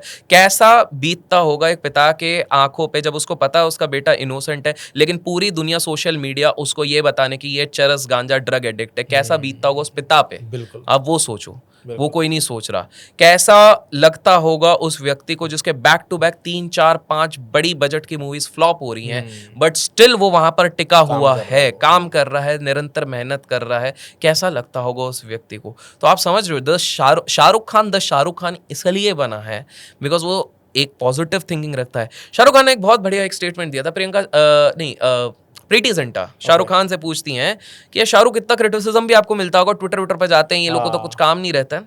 तो बोला यार देखो, मेरा लाइफ का एक सिंपल सा फंडा है। मेरा फंडा है कि मुझे मेरे अलावा, मेरे परिवार के अलावा और मेरे क्लोज फ्रेंड्स के अलावा किसी से कोई मतलब नहीं है। आप जो बोल रहे हो वो भी अच्छा, जो नहीं बोल रहे हो वो भी अच्छा। मेरे लिए ये मेरा सर्कल है, मैं उसी के बारे में सोचूंगा। प्रॉब्लम है कि लोग अपनी पूरी जिंदगी बर्बाद इस चीज को सोच के कर रहे हैं कि एक रैंडम स्ट्रेंजर उनके बारे में क्या सोच रहा होगा, क्या बोल रहा होगा, ये सोच के वो अपना दिमाग खराब कर रहे हैं, जबकि वो रैंडम स्ट्रेंजर एसी में बैठ के चिल मार के पबजी खेल रहा है। सही बात है। तो सबसे बड़ा रोग क्या कहेंगे लोग, अच्छे लोगों के पास ये समय नहीं है सब सोचने का। वो लोग सिर्फ प्रॉस्पेरिटी करते जा रहे हैं और आगे बढ़ते जा रहे हैं। सोशल मीडिया में भी यही चीज़ होती है दीपक भाई। आज से साल भर पहले इंस्टा पे में शायद 180 के फॉलोअर्स थे, यूट्यूब पे 5-5.5 लाख फॉलोअर्स थे। ईश्वर की कृपा से तब सबने बोला कि भाई ये तो अनफॉलो हो जाएंगे, बिल्कुल नीचे चले जाएंगे। कुछ विवाद हुए थे, होते ही रहते हैं अपने साथ। वो 180 के से भगवान की कृपा से आज 2.7 मिलियन हो गए। मतलब 200 बचे हुए हैं, जब अपनी इंटरव्यू कर रहे हैं वो 200 मेरे हो जाएंगे अभी रात तक। ठीक है, 2.7 मिलियन है। आप मल्टीपल्स देखो कितने बढ़ गए हैं। और ऐसा भी नहीं है कि सिर्फ फॉलोअर बढ़े। कुछ लोग बोले बॉट से तो भैया व्यूज कहाँ से आ रहे हैं, 1-2 मिलियन, 1.5 मिलियन, 2 मिलियन लाइक्स कहाँ से आ रहे हैं, इतने कमेंट्स कहाँ से आ रहे हैं, और इतना रहीस इंसान और इतना वेल्ला इंसान नहीं हो कि मैं करोड़ों बस इसके लाइक्स और इसके लिए लगाऊं। वो चीज़ है। यूट्यूब ग्रो किया 500-600 के से 1.7 मिलियन पे आ गए। वहीं पर काफ़ी सारे लोग थे जो मुझसे काफ़ी ज़्यादा आगे थे। हेल्दी कंपटीशन में कहूँ तो वो मेरे उतने आगे नहीं है, वो पीछे जा चुके हैं। ठीक है, मेरे को लगता है वो भी आगे निकल जाएंगे, ये तो नंबर का गेम है। बट ये चीज़ हुई है। ब्रांड डील्स की अगर मैं बात करूँ तो ब्रांड डील्स में करीब पहले जितना करता था उससे 3 गुना ज़्यादा आ रहे हैं। क्या बात। ब्रांड डील्स की अगर मैं बात करूँ, अगर बाकी इनकम्स की भी अगर मैं बात करूँ तो कहीं ना कहीं ये चीज़ें बढ़ रही हैं। तो मैं कहूँगा कि एक पॉजिटिव माइंडसेट अगर रखा जाए, नेगेटिविटी को दूर रखा जाए दीपक भाई, आप भी ये शायद अपने लाइफ में रियलाइज कर चुके होंगे, बिल्कुल। और अपने आप को ना उस घोड़े की तरह रखा जाए कि इर्द गिर्द क्या हो रहा है वो ना देखा जाए, हम सीधा सीधे देखना। सीधा अपने लक्ष्य की तरफ Great. अगर हम देख के वर्क करें। अर्जुन इसलिए हुए थे बिकॉज जब द्रोणाचार्य ने पांचों भाइयों को खड़ा किया और पहला पूछा पहले भाई से कि भाई तुमको क्या दिख रहा है, बोले मेरे को पेड़ दिख रहा है, झाड़ी दिख रही है, झाड़ी और बहुत बढ़िया बादल दिख रहा है, बोले साइड हटो। दूसरे भाई से पूछा गया तुमको क्या दिख रहा है, बोले मुझे पेड़ दिख रहा है, तुम साइड हटो। तीसरे भाई से पूछा गया युधिष्ठिर से तुमको क्या दिख रहा है, बोले पेड़ की एक टहनी दिख रही है, टहनी दिख रही है। चौथे भाई से पूछा गया तुमको क्या दिख रहा है, बोले टहनी भी दिख रही है और उसमें एक चिड़िया है और चिड़िया की आंख भी है, साइड हटो। अर्जुन तुमको क्या दिख रहा है, मुझे चिड़िया की आंख दिख रही है। Exactly. चलाओ तीर, चिड़िया की आंख में तीर। उन्होंने स्वयंवर भी तो ऐसे ही जीता था, मछली की आंख पे। मछली की आंख पे, exactly. तो अर्जुन क्या सिखा रहे थे, this is the crystal clear focus. एक मैग्नीफाइंग ग्लास के सामने जब सूरज की किरण डायरेक्ट गिरती है तो वो एक आग जला देती है, वो कागज को जला देती है। ये फोकस, तो जो लोग ट्रेडिंग भी कर रहे हैं, आप फोकस करो। आप सोशल मीडिया में दिन भर घूमते रहोगे, चैटर बॉक्स बनते रहोगे, कुछ नहीं होगा। उससे बेटर है आप एक गुरु बनाओ, उससे सीखो, वो क्या वीडियोस दिए उनको सारा एनालाइज करो, चार्ट्स पढ़ो, आप 3 साल उसको डेडिकेट करो, आप तब जाके ट्रेडर बनोगे। बिजनेस करना है, बिजनेस पे फोकस करो। आपको एक अच्छा एक्टर बनना है, एक्टिंग स्किल्स में राजकुमार राव की अगर मैं बात करूं, 7,000 रुपए की सैलरी से वो काम कर रहे थे। किसी ने नहीं सोचा होगा वो बंदा जो थिएटर में दिन रात मेहनत करके काम कर रहा है, आज एक एक मूवी के 8-10 करोड़ रुपए ले रहा है। सही बात। उसकी मूवी बड़े बड़े स्टार्स को पीछे छोड़ गई, ये स्त्री 2 का कलेक्शन 1000 करोड़ के आसपास पहुंच रहा है। आप खुद सोचो क्या हुआ है। ये प्योर फोकस है, प्योर डिसिप्लिन है। विराट कोहली की अगर बात करते हैं, विराट कोहली आज भी कहते हैं लास्ट 9 साल से उन्होंने नॉनवेज छोड़ दिया है। आज भी अगर प्लेन में जाते हैं उनका पूरा प्लान रेडी रहता है कि इस समय पे मेरे को नट्स खाना है, इस समय पे मेरे को बीट रूट जूस पीना है, इस समय पे ये करना है। सारा ये डिसिप्लिन तो है। वो जिस लेवल पे है वो नहीं भी करेंगे तो फिर कुछ नहीं होता, लेकिन अगर वो नहीं करते ना तो वो द विराट कोहली नहीं होते। धोनी की बात करो तो आज के लेवल पे तो उनने मैक्सिमम मैचेस खेल नहीं है। वो अगर कुछ भी नहीं करे तो भी लोग उसकी रिस्पेक्ट करेंगे, बट ही इज थाला फॉर अ रीजन। वो कुछ ना कुछ अच्छा कर रहे हैं, प्रैक्टिस कर रहे हैं, तभी वो वहां पर टिके हुए हैं। किसी भी स्किल सेट की अगर मैं बात करूं, वॉरेन बफेट आज 90 के ऊपर हो चुके हैं। इस उम्र में भी अगर 200 पेजेस पर डे कोई अपना ज्ञान अर्जित कर रहा है तो आप सोच रहे हो वो अपने क्राफ्ट पे कितना ज्यादा कोशिश करते हैं। इस मामले में मेरे को एक और व्यक्ति ने जो सबसे ज्यादा इंस्पायर आजकल करते हैं, इंस्पिरेशन आपको कहीं से भी आ सकती है, आपके आसपास से भी आ सकती है। रोनाल्डो को आप देख लीजिए। रोनाल्डो एक रीजन है, दुनिया का one of the biggest celebrities है स्पोर्ट्समैन में होने के बाद। भाई साहब हम लोग यूट्यूब पे एक सिल्वर बटन के लिए हमको कितना घिसना पड़ता है। वो बंदा आता है 4 घंटे में सिल्वर बटन मिलता है, 8 घंटे में उसको गोल्डन बटन मिल जाता है, अगले दिन तक देखता है तो डायमंड बटन मिल जाता है। यूट्यूब वाले उसको अलग से गिफ्ट भेज रहे हैं कि भैया क्या बवाल मचा दिया है। रोनाल्डो ने वो रिस्पेक्ट गेन करी है। कैसे गेन करी है? कोविड के समय पे जब उनकी बॉडी की टेस्टिंग करी जा रही थी तो पता चला कि बंदा उस समय पे भी घर पे भी रह के 3 घंटे एक्टिव रह रहा है, बच्चों के साथ खेल रहा है। उसकी बॉडी टेस्ट जब करी गई तो पता लगा कि उसकी बायोलॉजिकल एज आज भी 24 साल के लड़के जैसी है। उम्र 40 साल के क्रोनोलॉजिकल, लेकिन बॉडी उसकी 24 साल के लड़के की है। उसने उतने डिसिप्लिन, कुछ हार्मफुल डालने की कोशिश नहीं करता है। किसी अगर बहुत बड़े बोर्ड मीटिंग में जाता है तो कोक की बोतल गिरा देता है तो इस तरह की चीजें करता है। तो that is the sort of discipline जो किसी को भी लाना की आवश्यकता है। ग्रेट ग्रेट यार, काफ़ी अच्छे आपने इंसाइट्स दिए और लिटरली बहुत मज़ा आया। एक छोटा सा क्वेश्चन पूछना चाहूँगा क्योंकि मेरे को भी ना ये प्रॉब्लम्स आती हैं, तो मैं बेसिकली अपने लिए पूछ रहा हूँ एक तरह से। आपके जैसे अभी इंस्टाग्राम पे फॉलोअर्स वगैरह बहुत अच्छे बढ़ गए, तो नो डाउट हेटर्स भी बढ़ने ही हैं। बिल्कुल। तो इस चीज़ को आप कैसे मैनेज कर लेते हो? मतलब सामने जब हम देख रहे हैं यार, हम वीडियो डाल रहे हैं, रील डाल रहे हैं, मैं लर्निंग वाली वीडियो डाल रहा हूँ और उसके नीचे जब कमेंट आता है यार तू तो कोर्स बेचता, कोर्स बेच के फ्लाइट में बैठा है, तो इन चीज़ों को कैसे हैंडल? भाई चोरी थोड़ी कर रहे हैं, कोर्स बेच रहे हैं, मुझे आता है, मैं सिखा रहा हूँ, बट कहीं ना कहीं माइंड में ये ना डीमोटिवेशन लेके आता है। ठीक है, वॉरेन बफेट सर को आपने कभी सोशल मीडिया पे आके ये करते हुए देखा है कि ये कितना बेकार इंसान है? अरे ट्रोलिंग करते हुए तो चले, कुछ लोग बोलेंगे चलो वो तो कभी इस पे आते भी नहीं है। मैं जाता हूँ रे डैलियो की बात करता हूँ, कुछ लोगों को पता नहीं होगा। रे डैलियो वो बंदा है जो दुनिया के सबसे बड़े फंड हाउस का मालिक है, ब्रिज वाटर हाउस उसका नाम है। वो दुनिया का सबसे बड़ा हेज फंड चलाते हैं। रे डैलियो किताब लिखते हैं, वो यूट्यूब पे वीडियो भी बनाते हैं, उनकी टीम ऑब्वियसली हेल्प करती है। तो वो आ गए अब सोशल मीडिया पे, अब हमको कंसिडर करते हैं, हम तो लाखों कोस दूर है उनसे। रे डैलियो है, रे डैलियो को कभी आप किसी की बुराई करते हुए तो कभी नहीं देखोगे। ठीक है, पॉइंट मैं क्या कहना चाह रहा हूँ कि जो बंदा सिक्योर्ड होता है अपने सर्कल के अंदर, वो कभी दूसरे को नीचा दिखाने की कोशिश नहीं करेगा। जो व्यक्ति इनसिक्योर्ड होता है, जिसके अंदर बहुत इनसिक्योरिटीज हैं, वही सामने वाले को नीचे खींचने की कोशिश करेगा। आज सोशल मीडिया पे हेट मिलने के 2 रीजन होते हैं। पहला रीजन ये होता है कि सामने वाला कुछ करना चाहता था अपने लाइफ में जो वो कर नहीं पाया, लेकिन जब वो दूसरे को देखता है सेम चीज एस्टैब्लिश करते हुए, तो वो सामने आके किसी को नहीं बोलेगा कि मैं ये करना चाहता हूं, लेकिन उसका इनसिक्योरिटी अंदर से ये बोलता है कि ये चीज है।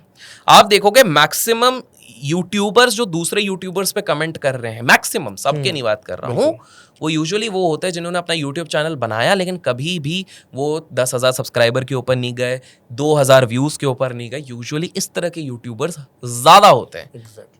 दूसरी चीज है, हेटर्स को भी ना आप 4 कैटेगरी में बांट दो। ठीक है। एक होता है आपका, इसमें से चौथा कैटेगरी ही सही रहता है, बाकी कैटेगरीज टाइम पास रहती हैं। पहला होता है बेसलेस क्रिटिसाइजर्स। इनको आपसे कोई लेना देना नहीं है, आपके कर्म से कोई लेना देना नहीं है, टाइप से कोई लेना देना नहीं है। या आप कुछ भी कर लोगे, आप इनको कभी प्लीज नहीं कर पाओगे, आपको हेट ही करेंगे। ठीक है। आप उनको ये भी बोल दोगे कि भाई मैं तुमको पैसे कमाने का एक अच्छा तरीका बता रहा हूँ, दीपक तू हमको लालची बना रहा है, वो कुछ भी करेंगे। ऐसे लोगों को म्यूट करो, ब्लॉक करो। ठीक है। देखो घर के अंदर जब आपके कोई अगर बाहर वाला आके कूड़ा फेंक देगा ना ड्राइंग रूम में, तो आप वेट नहीं करोगे अच्छा रहने दो, आप उठाओगे, फेंकोगे और सामने वाले को भी लात मारोगे। सिंपल सी बात है। ठीक है, आपका घर है, it has to be secured, ये माइंड आपका घर है, इसको आपको सैनिटी रखने के लिए ये करना पड़ेगा। तो पहला हो गया बेसलेस क्रिटिसाइजर्स, इनको तो बिल्कुल कर दो। एक होता है स्वीट टॉकर्स, ये आपके सामने दीपक भाई क्या वीडियो बनाया, क्या वीडियो बना, मजा आ गया, मजा आ गया, पीठ पीछे जाके अरे फालतू इंसान है यार, पता नहीं क्या करता रहता है। इनको जितने जल्दी हो सके आप समझ जाओ, इनको ब्लॉक नहीं करना है, इनको बस हाय हेलो। ये वो होती हैं गली की आंटियां, है ना, जो पीठ सामने, अरे टीना कितनी बढ़िया साड़ी है, पीछे अरे टीना का तो अफेयर चल रहा है उसके साथ, देखा था रात को 1-1 बजे आती है, ऐसे ऐसे कपड़े पहनती है। तो ये टीना आंटी से थोड़ा सा बच के रहना अपने को। ठीक है, तो ये स्वीट टॉकर्स है। तीसरे होते हैं इनोसेंट क्रिटिसाइजर्स। ये आपके परिवार वाले होते हैं, सज्जन होते हैं, जो आपको बुरा नहीं चाहते हैं। लेकिन फॉर एग्जाम्पल एक सोशल मीडिया वाले को बोलेगा यार दीपक यार देख सब कुछ बढ़िया है, तो ज़्यादा पंगे मत लिया कर यार, सोशल मीडिया पे सिक्योरिटी का इशू होता है। तो ये आपका बुरा नहीं चाहते हैं, लेकिन ये थोड़ा स्वीटली आपको क्रिटिसाइज करेंगे। फिर जैसे ज़्यादातर घर वाले होंगे, वो ये कहेंगे कि यार बॉस बहुत ज़्यादा ना तुम वीडियोज़ मत डालो, लोगों की नज़र लग जाती। तो ये अच्छे क्रिटिसाइजर्स होते हैं। इनको आप हाई हेलो रखो, कुछ चीज़ें लो, कुछ चीज़ें आप हटाओ, जो आपके काम की है उसको लो, बिल्कुल। फाइनल होते हैं जो सबसे मेन चीज़ होते हैं, जो आपको होने चाहिए, रखने भी चाहिए, वो होते हैं जो आपको क्रिटिकली एनालाइज करके फीडबैक देते हैं, वो वाले हेटर्स। ये क्या बोलेंगे, सर साउंड में आज कमी थी यार, थोड़ा साउंड आप देख लो ना तो बढ़िया रहेगा। सर थंबनेल थोड़ा इंप्रूव कर लो ना यार। फिर उसके बाद कुछ लोग बोलेंगे कि सर यार वो पहली वाली बात नहीं आ रही, थोड़ा देखो ना वो वाली स्टोरी टेलिंग आप ले आओ यार, मजा आएगा। ये सबसे बढ़िया लोग हैं, बिना पैसे के हमारे लिए काम करने वाले। ये बिना पैसे के काम करो और अच्छे लोग हैं, ये दिल से आपका अच्छा चाहते हैं। तभी आपको इम्प्रूव कराने के लिए ये सारी चीजें बोल रहे हैं। ये चारों कैटेगरीज में सबसे ज्यादा इंपॉर्टेंट जिसको आपको मैटर करना चाहिए, वो चौथा वाला कैटेगरी है। बाकी 3 में से 2 पहले की कैटेगरीज तो बस hi hello bye bye tata, रात गई बात गई, खत्म करी। सही है। तीसरे वाले को आपके घर वाले ही हैं, तो बस हाय हेलो रखो, क्योंकि वो दूसरे पीढ़ी से आते हैं, जनरेशन से आते हैं, उनके माइंड मैच नहीं करेगा। वो ठीक है, जैसे स्टॉक मार्केट वालों को बोलते हैं यार इतना पैसा के बारे में बात मत किया कर, नजर लग जाएगी, लोग आ जाएंगे पैसे मांगने के लिए। सही है वो अपने जगह पे। तो ये दीपक भाई जब आप ये कैटेगराइज कर लोगे तो ये बहुत ज़्यादा हेल्प करेगी। और एक चीज़ आपको ये चीज़ समझनी पड़ेगी कि शाहरुख खान की तो मैंने वैसे भी काफ़ी ज़्यादा बात कर ली, बट इन जनरल भी अगर आप किसी भी फील्ड में चले जाते हो, चलो अब बोला है तो मैं एक किस्सा बताता हूँ। आज से 30 साल पहले एक व्यक्ति है, ठीक है, जिसके पास 1 रुपया नहीं है, ढेला रुपया नहीं है, ड्रग्स की ट्रैफिकिंग कर रहा है, खुद ड्रग्स ले रहा है, उसको जेल में डाल दिया। हर जगह नेगेटिव पब्लिसिटी हो रही है, दोस्तों में कैसे थू हुई होगी आपको पता है ना। बिल्कुल। आज उस व्यक्ति के पास ज्यादा नहीं 1 लाख करोड़ रुपए की खुद की संपत्ति है, लीगल। आज उस व्यक्ति की फैन फॉलोइंग आप सोच के हैरान हो जाओगे। आज उस व्यक्ति को डॉक्टर डूम का रूल मिला है, Robert Downey junior iron man की मैं बात कर रहा हूं। समझ रहे हैं आप। और एक एग्जाम्पल देता हूं आपको। एक व्यक्ति होता है, हम मतलब दोनों तरफ से मैं आप इस चीज को मैं बताता हूँ। एक व्यक्ति होता है, वो पैदा होता है उसका मुंह टेढ़ा होता है। अच्छा। एक दुर्भाग्यवश हमारी सोसाइटी लोगों को इंटरनली जज नहीं करती, एक्सटर्नली जज करती है। टेढ़ा मुंह, नाक ऐसी, कैसा होगा।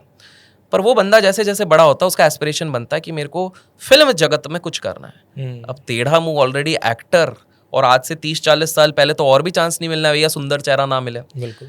वो व्यक्ति बड़े गरीबी से निकलता है, बड़े गरीबी से सोचता है कि चलो शादी कर लूंगा तो लक्ष्मी आ जाएगी, चीजें अच्छी हो जाएंगी, शादी भी कर लेता है। हालत इतनी खस्ता हो जाती है दीपक भाई कि उसके पास 2 वक्त की खाने की रोटी भी नहीं रहती है। अच्छा। उसके बाद क्या हो जाता है कि वो जैसे तैसे करके बोलता है नहीं मेरे को कुछ तो करना पड़ेगा, कुछ तो करना पड़ेगा। उसके पास एक कुत्ता रहता है, बहुत प्यार करता है उस कुत्ते से, बट घर पे ना 2 वक्त की रोटी, आज खाने के लिए भी पैसा नहीं है। तो वो दिल पे पत्थर रख के सोचता है इस कुत्ते को मेरे को बेचना पड़ेगा। वो जाके एक बार के सामने खड़ा होता है, बार के सामने सेलिंग वाला बोर्ड लगा देता है, बेचना है बेचना है बेचना है बेचना है। उस कुत्ते को वो मात्र 600 रुपये में बेचता है। ओके। वो कुत्ते से वो शायद 60,000 रुपये 70,000 रुपये का मतलब 600 रुपये में उसको बेचना पड़ता है, क्योंकि उसको घर वालों का पेट 2 दिन के लिए भरना है। बिल्कुल। पर उस दिन वो एक ये बनता है कि भाई मैं उसको ना सब थू थू करते हैं कि अरे तूने जीवन में क्या किया, ये क्या है। उसके पास 2 ऑप्शन था, हार मानता जीवन से, सुसाइड कर लेता, जो आज की पीढ़ी बहुत ज़्यादा जल्दी सोचती है। उसने बोला नहीं, मैं अब लोगों को अपने एक्शन से दिखाऊंगा, कुछ साल रुको मैं क्या करता हूँ। वो लिखने में अच्छा था, वो लिखना शुरू करता है, वो एक कहानी लिखता है, वो कहानी को लेके बहुत सारे स्टूडियोज जाता है। Okay. एक स्टूडियो पसंद भी कर लेता है। Okay. वो स्टूडियो कहता है कि भाई हम तुम्हें इस पूरी स्क्रिप्ट के 50 लाख रुपए देंगे। अच्छा। आप होते क्या करते, ले लेते? हाँ। उसने नहीं लिया। अच्छा, उसने नहीं लिया। उसने बोला कि उसकी एक शर्त थी कि मैंने इतना स्ट्रगल किया है ना, इसका एक्टर मैं ही बनूंगा। ओके। ये मैं, और वो उसने आज तक कभी एक्टिंग नहीं की, मुंह टेढ़ा। कैसे बनाए भाई आपको? बस आपकी हाइट 6 फीट के ऊपर, इसका मतलब आपको बना दे? कोई मानने को तैयार नहीं। 50 लाख का ठुकरा है, 60 लाख ठुकरा है। फाइनली एक स्टूडियो गया, वो स्टूडियो बोला तुमको 5 लाख देंगे। अच्छा। कर लो अपने इसमें। 50 लाख का वो 5 लाख पे आ गया, लेकिन एक्टर बन गया। पर उसने बोला मैं करूंगा। शूट किया, मूवी रिलीज हुई, सुपर हिट मूवी है। मैं रॉकी मूवी की बात कर रहा हूँ, सिल्वेस्टर स्टेलोन है। और उस बंदे ने वापस गया अपने कुत्ते को ढूंढने, क्योंकि उसका पहला उद्देश्य ये होता है रिलेशनशिप का पावर। मेरे को कुत्ता चाहिए। वो बंदा मिला 3 दिन बाद बार के पास, भाई कुत्ता दे दो, मैं तुमको 10,000 दूंगा, 20,000 दूंगा, 30,000 दूंगा, 2 लाख ले लो।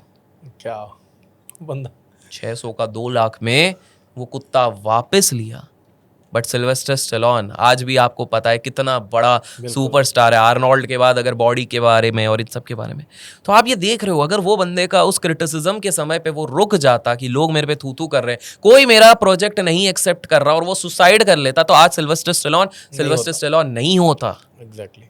और एक चीज हमेशा याद रखो, आप एक तरफ पे पॉपुलर भी होना चाहते हो, फेमस भी होना चाहते हो, और दूसरी तरफ आप क्रिटिसिज्म भी झेल नहीं सकते हो ना, तो आप पॉपुलर होने के लिए बने ही नहीं हो। Fame comes with a cost. आज अगर अभिषेक को अक्रॉस द प्लेटफॉर्म 5.5 मिलियन लोग फॉलो करते हैं, तो उसके 10% लोग अगर हेट नहीं कर रहे हैं, इसका मतलब उसने जीवन में कुछ नहीं उखाड़ा है। 10% तो कर नहीं रहे, बट ठीक है, क्योंकि 5.5 मिलियन का भी 10% 55,000 लोग, उससे ज्यादा होते हैं टेक्निकली।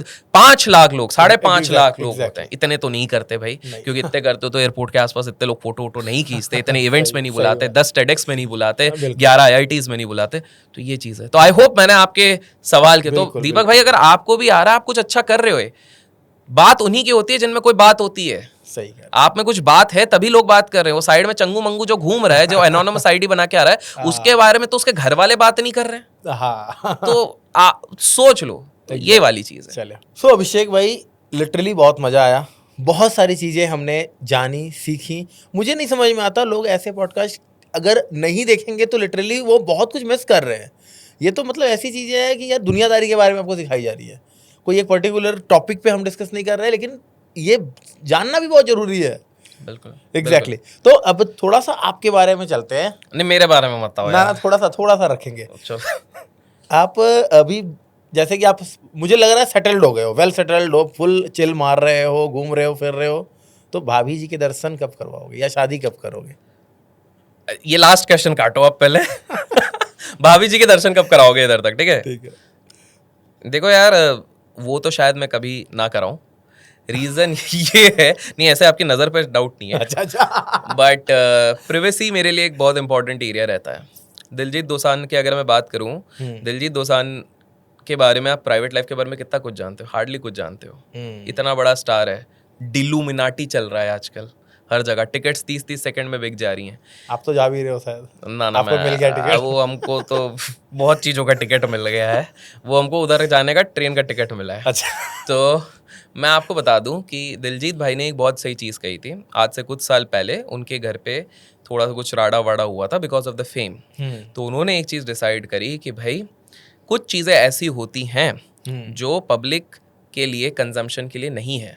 वो है मेरी प्राइवेट लाइफ, और वो कभी भी अपनी प्राइवेट लाइफ को बाहर नहीं डेमोन्स्ट्रेट करते। मैंने ये चीज़ बहुत लोगों से सीखी है और मैं इस चीज़ को अप्लाई करता हूँ। मेरे कोई किसी से प्रॉब्लम नहीं, कोई अपनी प्राइवेट लाइफ अगर बहुत फ्लॉन्ट कर रहा है, कोई ब्लॉगर है, ये है, बट मेरा पर्सनल ये मानना है कि कुछ चीज़ें मेरी प्राइवेट स्पेस में ही होनी चाहिए। मेरे रिश्ते, मेरा परिवार, मेरी धन, मेरी संपत्ति, मेरे एसेट्स मुझे नहीं दिखाना है, क्योंकि मुझे लोगों का वैलिडेशन नहीं चाहिए। Exactly. मुझे नहीं चाहिए कि जब तक मैं अपनी वो 2 गाड़ियाँ और 4 बंगले ना दिखाऊं तब तक वो ना सोचे कि अभिषेक सक्सेसफुल है कि नहीं है। मैंने वो बंगले, वो मेरा फार्म हाउस इसलिए नहीं लिया है कि मैं दुनिया को दिखाऊं, कि उसमें बैठ के सेल्फी लूं। लिटरली आज तक सोशल मीडिया में मुझे नहीं पता, आपको, मुझे भी नहीं पता आपके पास कौन सी गाड़ी है, सच बता रहा हूँ। वो किसी को भी नहीं पता होगा, मेरे रिश्तों के बारे में भी नहीं पता होगा, कुछ नहीं पता होगा। स्पेकुलेशन चलते रहते हैं दुनिया भर के, वो लोगों को करने दो, वो ठीक है। Mystery is also a good part, but वो चीज़ है। तो ये प्राइवेसी आपको ना एक प्रोटेक्ट करके रखना चाहिए अपनी। मेरा मानना है कि आप जितना प्रोटेक्ट कर सको, क्योंकि आज के समय पे आप जब कलयुग में रहते हैं, तो जब आप अपना एसेट फ्लॉन्ट कर रहे हैं, जब आप अपना पैसा फ्लॉन्ट कर रहे हैं, तो लोग आपसे खुश नहीं हो रहे हैं, आपसे जेलस हो रहे हैं। एग्जैक्टली। और नज़र इज एक्चुअली रियल। नज़र जो बोलते हैं ना, नज़र लग जाती है, हमारे बड़े बुजुर्ग बोलते थे, ये रियल है। रियल है। आप जब सक्सेस की चरम सीमाओं पे चढ़ोगे तो इतनी नज़र लग सकती है। तो मैं उस एरिया को प्रोटेक्टेड रखना चाहता हूँ, मैं अपनी फैमिली, मेरे रिलेटिव, सबको वो प्रोटेक्ट रखना चाहता हूँ। दैट इज़ द रीज़न आप अगर मेरे इंस्टाग्राम पे जाओगे, मेरे दोस्तों के साथ आपको फोटोज दिखेंगी, बट मेरे कभी भी परिवार और फैमिली और इसके साथ आपको कहीं नहीं मिलेंगे। सोशल मीडिया इधर उधर कुछ ना कुछ व्लॉगर्स ने कुछ अलग फोटोज चलाए हैं, जो मैं भी हंसता हूँ, बोले अरे ये कौन किसके साथ चल रहा है, मतलब जो भी है। तो ये प्राइवेसी की बात हुई, लेकिन आपने एक बढ़िया चीज़ उठाई है, तो इस पे भी मेरे कुछ विचार है। जैसे आपने भाभी बोले तो शादी के ऊपर, if you allow me, exactly, तो बिकॉज मेरे इस पे बहुत स्ट्रॉन्ग ओपिनियंस है आज की पीढ़ी के लिए, आज के समय के लिए। देखिए, शादी आज के समय पे एक रिलेशनशिप नहीं है, ये आज के समय पे एक कॉन्ट्रैक्ट हो गया है। ये आज के समय पे एक कमर्शियल कॉन्ट्रैक्ट हो गया है, गिव एंड टेक हो गया। शादी एक बड़ी इंटरेस्टिंग कंसेप्ट आज के समय पे हो गई, जिसमें 2 लोग आते हैं, वो ब्याह रचाते हैं, उन प्रॉब्लम्स को सॉल्व करने के लिए साथ में जो प्रॉब्लम पहले थी ही नहीं, वो खुद ही वो प्रॉब्लम बनाते हैं और उसको सॉल्व करने के लिए अपना पूरा जीवन लगाते हैं। एग्जाम्पल के तौर पे, अरे यार बच्चे की फीस भरनी है, अरे यार बच्चे की ये करनी है। शादी करी नहीं होती तो आपका वो बच्चा ही नहीं होता, बच्चा ही नहीं होता तो वो प्रॉब्लम ही नहीं होता। एक सिंपल सी चीज़ बोल रहा हूँ। दूसरी चीज़, अरे यार अब तो तुम्हारे घर के रिश्तेदारों और हमारे घर के रिश्तेदारों की पट नहीं रही यार, उनको अपन को बीच में सेटल करना पड़ेगा। शादी की नहीं होती तो वो चीज़ होती ही नहीं होती। अरे यार लड़की से मैं बड़ा परेशान हूँ यार। आज मैं आपको बता दूँ कि हमारे देश में 1% डाइवोर्स का रेट है। वो इसलिए है कि हमारे कोर्ट्स मैक्सिमम डाइवोर्सेस को रोक के रखते हैं। अगर अलाउ कर दिया तो 30% तो डाइवोर्स हो जाएंगे, ये रेट सीधे 30% पे चले जाएंगे। क्योंकि सिंपल सी बात है, इस समय पे हो सकता है कुछ फेमिनिस्ट बुरा मान जाए, लेकिन सच्चाई ये है कि एक मर्द जो पैदा होता है इस धरती पे, उसको पहले कमाना रहता है अपनी एजुकेशन के लिए। अगर घर वाले ढंग से नहीं है तो उसको खुद पार्ट टाइम जॉब करना पड़ता है अपने एजुकेशन के लिए। फिर कमाना पड़ता है अपने माता पिता के लिए, फिर कमाना पड़ता है उसकी बीवी के लिए, फिर कमाना पड़ता है उसके बच्चों के लिए, फिर एंड में जाके वो अपने लिए कमाता है। एक बीवी जब कमाना शुरू करती है, एक औरत आज के समय पे कमाना शुरू करती है, तो वो अपने इंडिपेंडेंस के लिए कमाना शुरू करती है। एक मर्द इतनी सारी चीजों के लिए कमा रहा है और एक बीवी अपने इंडिपेंडेंस के लिए कमा रही है। और अगर मर्द कमा रहा है तो वो कभी नहीं बोलेगा ये मेरे पैसे हैं। अगर वाइफ कमा रही है, इसमें कुछ ऑफेंड होने की जरूरत नहीं है। चाणक्य जी भी ये काइंड ऑफ इनडायरेक्टली बोल चुके हैं पहले अपने शास्त्रों में। तो ये वाली चीज है। आज एक मर्द जब शादी करने जाता है, उसके अंदर इतनी इनसिक्योरिटी है, बिकॉज नेवर नो एक सेक्शन कब उसकी बीवी उस पर लगा दे, कब डाउरी का केस लगा दे और कब उसके ऊपर इतने सारे केसेस चले। डर के मारे आधे लोग, आप समझ रहे हो। बिल्कुल। और आज ये परिस्थिति आ गई है कि कुछ लोग अपनी शादियों से इतने फ्रस्ट्रेटेड है, लड़के इतने फ्रस्ट्रेटेड हैं कि वो ये तक चाहते हैं कि 50% मेरी प्रॉपर्टी की चले जाए, वो भी चलेगा अगर मुझे पीस मिल रहा है। They are ready to share that piece of land for the peace of mind. इस लेवल तक लोग खिंच चुके हैं एक काफी ज्यादा फ्रस्ट्रेशन वाली चीज है। क्या क्या रीजन है कि शादी को, जैसे कि आपने बोला कि अगर शादी नहीं की होती तो ये प्रॉब्लम नहीं, ना आता? मैं सोल्यूशन ये नहीं है, प्रॉब्लम ये बताता हूँ ठीक है। कि लोग एक दूसरे को, जो मैंने स्टार्टिंग में बोला था, लोग एक दूसरे को माइंड से पसंद कर रहे हैं, दिल से पसंद नहीं करे। माइंड तो हमेशा विचलित होगा, मन का काम है विचलित होना। आज आपको ये लड़की पसंद आई है, कल दूसरी लड़की पसंद आएगी, तीसरी पसंद आई है। वो सुंदरता जो आज उसमें दिखी है 15 साल बाद तो वो फेड होगी। तो अगर आप आउटर एरियाज के चक्कर में किसी से प्यार कर रहे हो, अगर आप ये सोच के कि सोसाइटी क्या बोलेगी, घर वाले क्या बोल रहे हैं, उसके बेसिस पे आप प्यार कर रहे हो, शादी कर रहे हो, तो वो रिश्ता कभी नहीं टिकेगा। अगर आपकी बुनियाद में प्यार, अंडरस्टैंडिंग और कंपैटिबिलिटी नहीं है तो वो रिश्ता नहीं टिकेगा। ये 3 चीजें। So don't fall in love because of the external factors, fall in love because the internal factors, because beauty is not skin deep, it is as deep as soul। अर्थात जो सही खूबसूरती किसी भी मर्द की है, किसी औरत की है ना, उसके दिल में होती है। जो लोगों का, इसलिए पुराने जमाने में कुछ आप कपल्स देखते हो, मैं सारे नहीं कह रहा हूं, कुछ कपल्स आप देखते होगे वो दिल से एक दूसरे को पसंद करते थे, वो आगे चलते थे। सो कहीं ना कहीं मैं ये नहीं कहूंगा कि female should not have freedom, female should not have all these things, बिल्कुल उनका ये हक है, लेकिन और ये इसमें ऑफेंड होने की जरूरत नहीं है। जो है वो सच्चाई है। इनफैक्ट जो एक वाइज विमेन होगी वो भी इस चीज को एक्सेप्ट करेगी। आपको एक बहुत सिंपल सी चीज बताता हूँ, काफी सारे लोग ना प्यार में बावले हो जाते हैं, यंगस्टर्स, और प्यार प्यार प्यार प्यार प्यार प्यार, फिर लड़की उनको छोड़ के चले जाती है। आपको एक चीज बताऊं, जब एक ब्रोकन लड़की होती है, बिखरी ब्रोकन लड़की होती है ना, उसको एक स्ट्रांग लड़का जरूर उठा सकता है, संभाल सकता है। एक ब्रोकन लड़का जब होता है ना, एक स्ट्रांग लड़की उसको भाव तक नहीं देगी।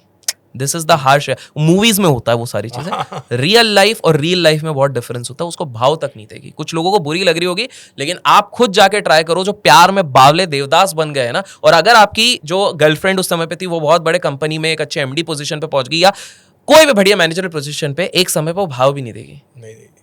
Because this is the reason. आपको क्यों खबरें आती हैं कि लिस्टिंग, मतलब मैट्रिमोनियल साइट पे एक 33 साल की लड़की लिस्ट कर रही है कि मेरी सैलरी 2 लाख रुपए, लेकिन मैं शादी करूंगी जिसके पास 35 लाख का पैकेज हो, जिसके घर वाले उसके साथ में ना रहे, और मुझे घर पे जाने के हर बार 2 बार मौके मिले। क्यों हो रहा है? और मैं इसमें ये नहीं कहूंगा कि सिर्फ लड़कों की गलती है, लड़कियों की गलती, it is from both the ends. Because हम लोग, और ये कन्वीनियंस जो हो गया ना, जैसे हर कुछ फास्ट होता है, ऑर्डर हमारा फास्ट आता है, खाना हमारा फास्ट आता है, डिलीवरी फास्ट आता है, पेशेंस लोगों के अंदर रहा ही नहीं है। तो भैया यहाँ क्लेश हुआ कि आपको पता है, हाँ, हाल फिलहाल की फास्टेस्ट डाइवोर्स हुआ था। अच्छा? शादी के 5 मिनट बाद डाइवोर्स हो गया। अच्छा, ये भी इंडिया में नहीं है, वो अरब है, बट ठीक है, वो ट्रेंड आ रहा है। जो भी ट्रेंड बाहर होता है वो धीरे धीरे करके आता है। तो यार मेरा एक सिंपल सा है, मैं सिर्फ शादी नहीं बोल रहा हूँ, कोई भी रिश्ता, दोस्ती हो, यारी हो, शादी हो, एक चीज हमेशा ध्यान रखिए, किसी भी रिश्ते को जब आप बहुत लाइट लेते हो, इग्नोर करते हो, हाँ यार बिजी हो, देखा जाएगा, दिखा जाएगा, लाइट जब आप किसी चीज को लोगे तो वो चिड़िया की तरह उड़ जाएगी। पर बहुत ज्यादा जकड़ के भी रखोगे, कंट्रोलिंग, मर जाएगा, तो वो मर जाएगा, टूट जाएगा। तो आपको एक बैलेंस रखना है, तभी आप सक्सेसफुल रिलेशनशिप संभाल सकते हो। ग्रेट। सो अभी मैं ये मानूं कि वो जो दिल मिलने वाली बात, वो जो चीजें, वो अभी आपको नहीं मिली है। आज नहीं आई है, मेरे पे मत आओ यार, मैं कमेंट कर, मैं मतलब अरे यार ये तो मुझ पे पलट के मेरी बिल्ली मेरी पे आओ। हमारा तो प्राइवेसी है, लेट पीपल गेस। ये भी हो सकता है कि शादीशुदा हो आप, क्या पता, प्राइवेसी है। मैं तो पूरा प्राइवेसी रख रहा हूँ, मैं तो पूरी प्राइवेसी रख रहा हूँ, बट वो let people guess in the comment section. चलो कमेंट में बताओ यार। अभिषेक, मैं बता रहा हूँ 90% लोग गलत गेस करेंगे, क्योंकि अभी तक गलती गेस किया। देखो 3 चीजें गेस कर सकते हो, शादी हुई है, नहीं हुई है, या होके चले गई है, होगी डिवोर्स। क्योंकि ठीक है, तो गाइस आप लोगों को कमेंट करके बताना है कि भाई शादीशुदा हैं, नहीं है, या डिवोर्सी हैं, व्हाटएवर, जो भी आप लिखना चाहो लिखो यार। थैंक यू यार अभिषेक भाई, बहुत मजा आया लिटरली। मैं मतलब यहाँ पर अभी जहाँ शूट कर रहे हैं हम, मैंने अप्रॉक्स 8-9 पॉडकास्ट लिया, and this is the best podcast यार। Thank you. मजा आता है जब आपके साथ बैठता हूँ, बहुत मजा आता है। अपन तो ऑफ कैमरा भी बड़े मजे करते हैं दीपक भाई, एंड आशा करता हूँ सबको पसंद आया तो बिल्कुल लाइक कीजिए, तो हम एक पार्ट वापस बहुत और मेरे माइंड में ना बहुत सारे क्वेश्चंस थे। आई नो, अपन ने आज 10% क्वेश्चंस किए हैं, मतलब क्वेश्चंस के लिस्ट में से एक क्वेश्चन यूज हुआ, बाकी के सब रह गए, लीड निकल गए उसी से। Exactly. अगले पार्ट में कर लेंगे कि लोगों का डिमांड होगा, लाइक्स अच्छे आएंगे तो बिल्कुल करेंगे। चलिए ठीक है, thank you so much, thank you guys, bye bye.